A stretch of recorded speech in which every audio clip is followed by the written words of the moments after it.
Okay, hello everyone សូមស្វាគមន៍មកកាន់ channel ខ្ញុំរៀនដើម្បីសិក្សាទៅលើភាសាអង់គ្លេសជាមួយខ្ញុំទាំងអស់គ្នា Okay អញ្ចឹងសម្រាប់មេរៀននៅក្នុងថ្ងៃនេះគឺយើងរៀនតទៅលើមូលដ្ឋានគ្រឹះរបស់ភាសាអង់គ្លេសអញ្ចឹងតមកដល់ភាគ3ហើយខ្ញុំបានផុស2វីដេអូមុនរួចហើយដែលតទៅនឹងភាគ1និងភាគ2ហើយនេះគឺជាវីដេអូភាគ3សម្រាប់ទាំងអស់គ្នាដែល start ចាប់ផ្ដើមរៀនភាសាអង់គ្លេសដំបូងOkay អញ្ចឹងយើងចាំបាច់ត្រូវដឹងតទៅនឹងមូលដ្ឋានគ្រឹះរបស់ភាសាអង់គ្លេសOkay អញ្ចឹងនេះជាការ review របស់ខ្ញុំគឺតកតងទៅនឹងបច្ចុប្បន្នកាលរបស់ B អញ្ចឹង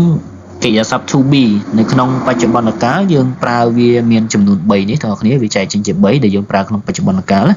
មាន am is ហើយនិង are បាទបងប្អូនកុំភ្លេចជួយចុច subscribe ទៅលើ channel YouTube របស់ខ្ញុំដើម្បីផងដើម្បីទទួលបាននូវការ upload វីដេអូថ្មីៗជាបន្តទៀតបាទដើម្បីកុំឲ្យខាតពេលយូរយើងចូលទៅសិក្សាទាំងអស់គ្នា Okay អញ្ចឹងយើងចូលទៅកាន់ slide បន្តOkay, slide បន្តតទៅនឹងចំណុចដែលរំលឹកផងដែរបងប្អូនគ្នាយើងដាក់ថាចំណាំ we use is with third person singular មានន័យថា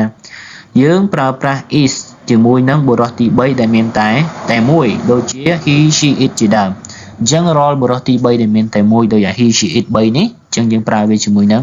is Okay ចំណុចមួយទៀតពាក្យ they នេះជាបុរសទី3ដែរតែវាមានច្រើនចាប់ពី2ឡើងអញ្ចឹងយើងអាចប្រើវាជាមួយនឹង is បានទេយើងប្រើវាជាមួយនឹង are អញ្ចឹងបើសិនបើវាជាបរិបទទី3ដែរតែវាចាប់ពី2ឡើងមានចំនួនចាប់ពី2ឡើងអញ្ចឹងយើងអាចប្រើវាជាមួយ is ទេបងប្អូនអញ្ចឹងយើង change មានន័យថាយើងបដូរវាទៅប្រើជាមួយនឹង are អញ្ចឹងពាក្យ they នេះណាបងប្អូនហើយ he she it នេះមានន័យថា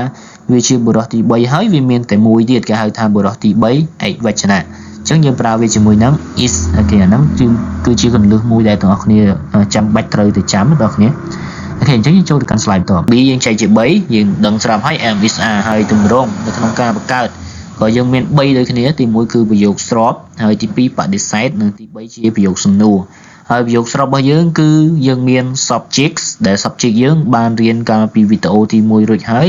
subject យើងមានចំនួន7ដែលមាន I you we they he she it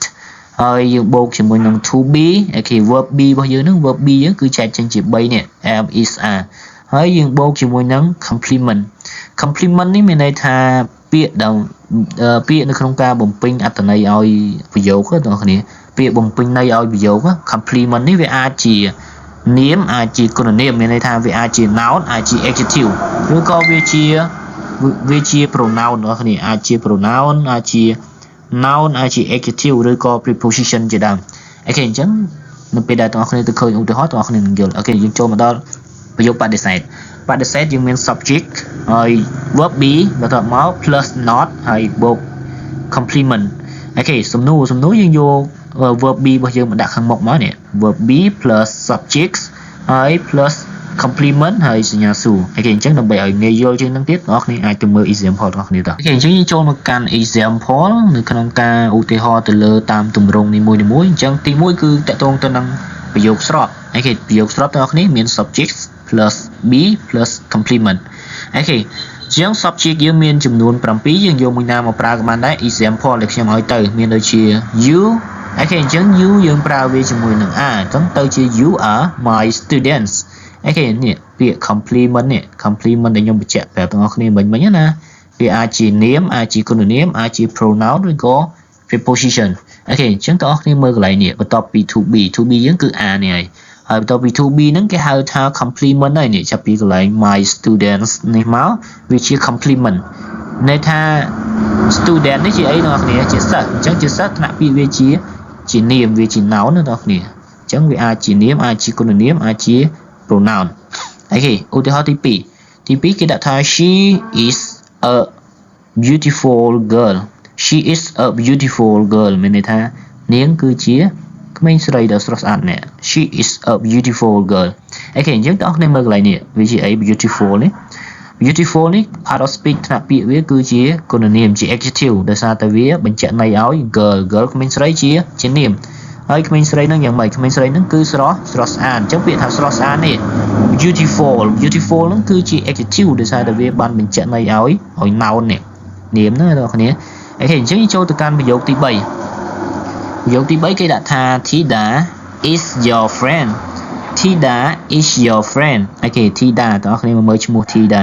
ចឹងធីតានៅពេលនេះដើរតួជាប្រធានបងប្អូនវាស្មើនឹង subject របស់យើងណាអញ្ចឹងដើរតួជាប្រធានអញ្ចឹងដើម្បីឲ្យងាយយល់បងប្អូនអាចគិតបែបនេះធីតាគឺជាមនុស្សស្រីទៅបងប្អូនអូខេប្រសិនបើធីតាមានតែម្នាក់ហើយជាមនុស្សស្រីអញ្ចឹងយើងអាចស្មើនឹងពាក្យថា she នេះ she ដែលយើងបកថានាងខាងលើនេះណាអូខេអញ្ចឹង she យើងប្រើមួយ is អញ្ចឹងដូចគ្នាដែរធីតាយើងត្រូវប្រើវាជាមួយនឹង is ដូចគ្នាអូខេអញ្ចឹង Thida is your friend មានន័យថា Thida គឺជាមិត្តភក្តិរបស់អ្នកអូខេប្រយោគទី4គេដាក់ថា my son is so clever មានន័យថាកូនប្រុសរបស់ខ្ញុំគឺឆ្លាតណាស់ my son is so clever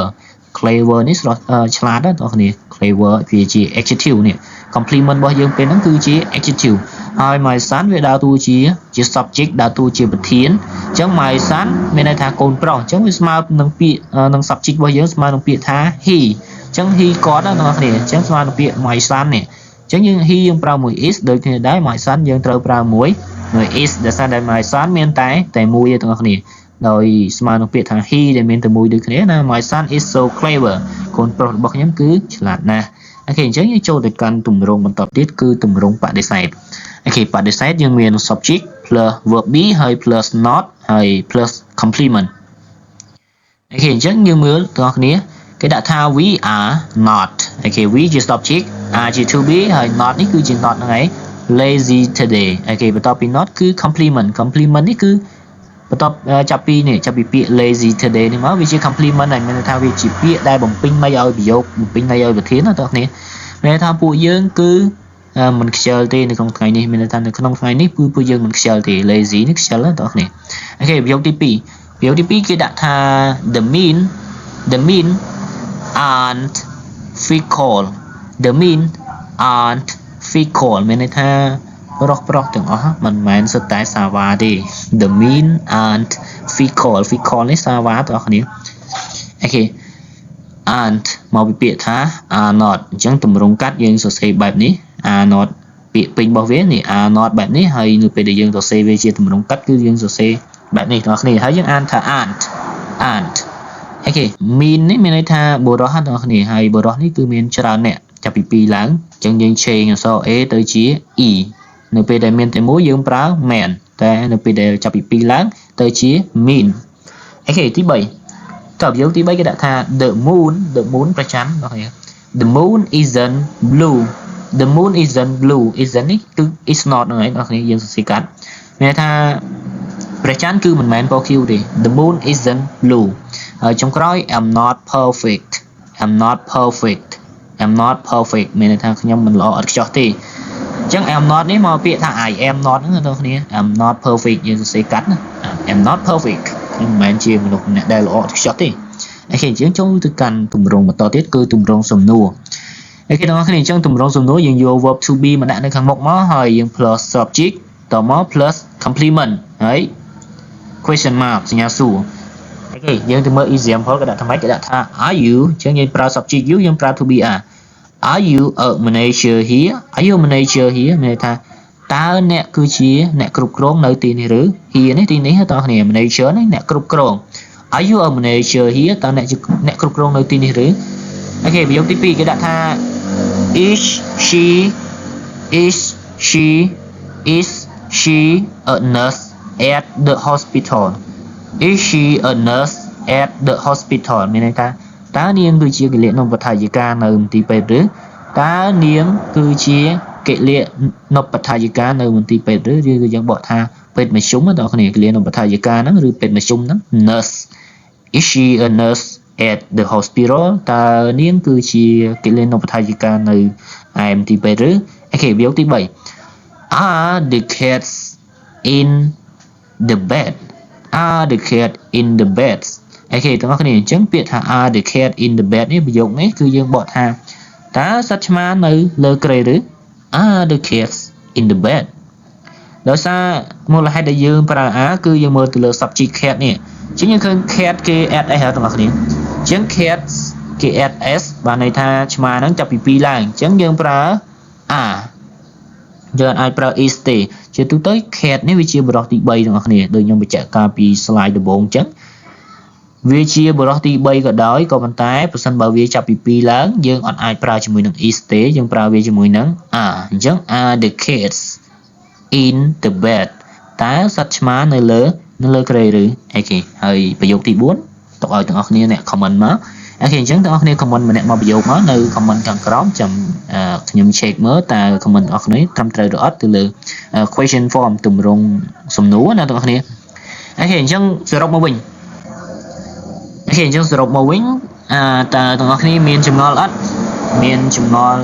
តកតងនឹងចំណុចណាមួយដែរឬទេអញ្ចឹងទាំងអស់គ្នាអាច comment សួរនៅខាងក្រោមបានខ្ញុំនឹងឆ្លើយតបឬក៏ធ្វើជាវីដេអូមួយថ្មីទៀតដើម្បីពន្យល់ទៅកាន់ទាំងអស់គ្នាឲ្យបានក្បោះក្បាយជាងនេះទៀតអូខេសរុបមកវិញឥឡូវមេរៀនយើងសម្រាប់ថ្ងៃហ្នឹងគឺយើងរៀនទៅលើ form របស់វានៅក្នុងការបង្កើតជា sentence នៅលើនេះកិរិយាសព្ទ B របស់យើងនេះដែលយើងមាន am is are ហ្នឹងហើយយើងមាន form ប្រយោគស្របបដិសេធនិងសំណួរដើម្បីបង្កើតវាជា example ជាប្រយោគដើម្បីយើងយកទៅនិយាយប្រចាំថ្ងៃណាទាំងអស់គ្នាអូខេប្រសិនបើទាំងអស់គ្នាអត់តន់យល់ទេទាំងអស់គ្នាអាចខាទៅមើលពីដើមមកវិញបានហើយអត់អាច comment សួរនៅខាងក្រោមបានទាំងអស់គ្នាអូខេទាំងអស់គ្នាអញ្ចឹងវីដេអូយើងក៏បានឈានមកដល់ទីបញ្ចប់ហើយដែរអរគុណទាំងអស់គ្នាសម្រាប់ការតាមដាននិងទស្សនាជួបគ្នានៅវីដេអូក្រោយ See you next video